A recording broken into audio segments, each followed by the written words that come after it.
Hi, I'm Dia. Welcome to Dia's Picks, your weekly guide to arts events in San Diego, where we like to focus on the unusual, the alternative, and generally the arts events that cannot easily be found.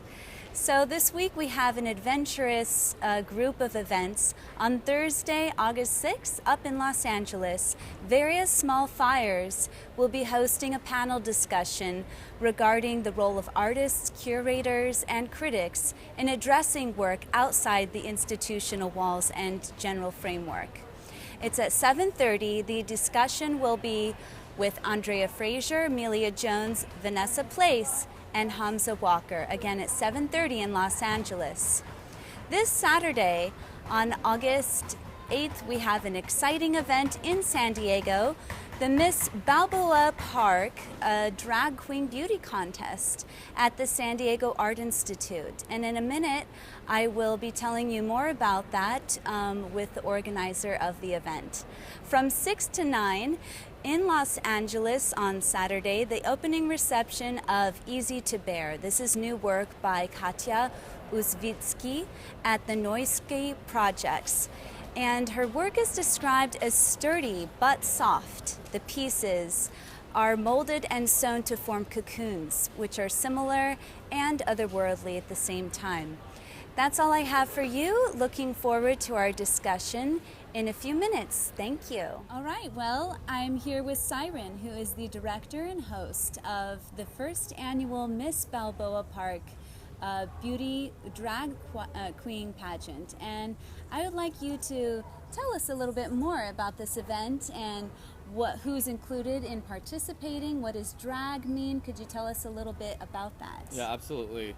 So when I was approached by the San Diego Art Institute, I was presented with creative license to create whatever kind of event that I wanted, essentially. And so with the venue, I had the opportunity to kind of state my viewpoint on what drag means, which, especially in light of current events and it being kind of a hot topic, I wanted to kind of change people's perceptions who might not really understand how gender is being manipulated. And so I decided to include, through the evolutionary process of creating this event, including drag queens, including transgender women, pre-op, post-op, including real women, and including real women who perform as drag queens. So it's essentially about the way that we adulter ourselves in a feminine way, aesthetically, visually, to the outside world. And so this will be primarily focusing on feminine looks. Would there be any drag kings involved this time around? I was asked by several, and because my viewpoint and because what I do is a feminine look, I chose that was not something that I wanted to include in this particular event, because I wanted to really showcase how we exaggerate and, as I said earlier, adulter the way that we look. I mean, it's spray tan, it's nail polish, it's hair color for the everyday woman.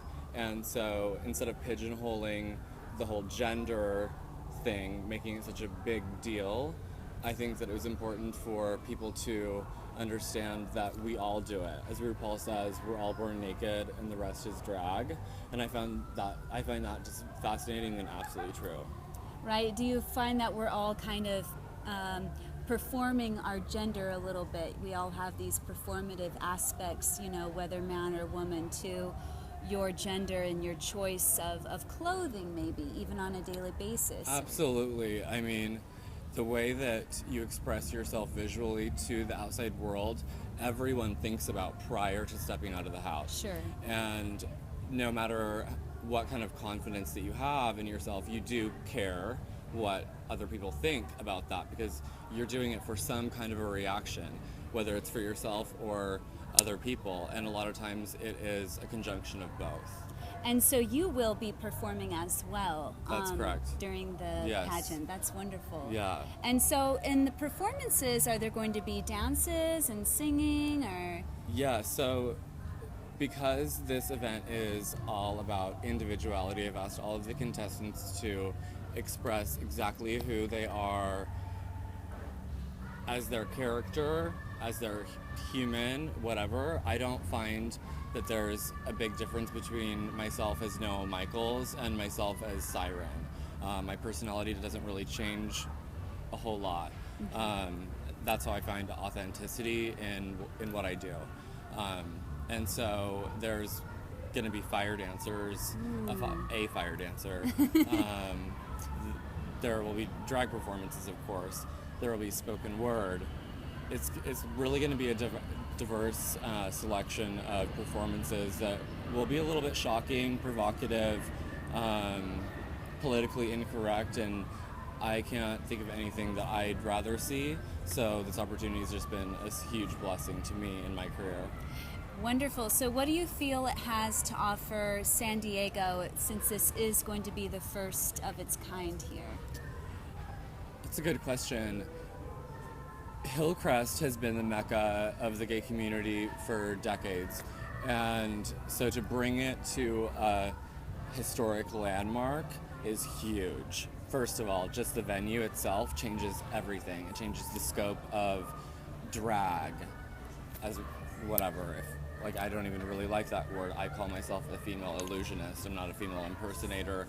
I'm not a transgender. I'm Noah, like my eyes are blue. So bringing it into a venue where, and especially in San Diego, a conservative town, having people see that expression and have it be exciting, visually delightful, it's going to open a lot of eyes, I think, and change the scope of the way people perceive the gay community, because it's not about the gay community, this event. It's not. It's about who we are in a feminine way.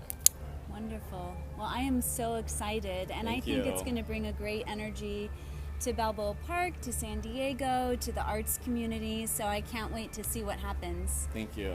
So thank And you I'm so really much. Excited. Yeah, thanks, Thank you Siren. for having me. You're welcome. Okay, stay tuned. That's all I have for you. Ta-ta for now.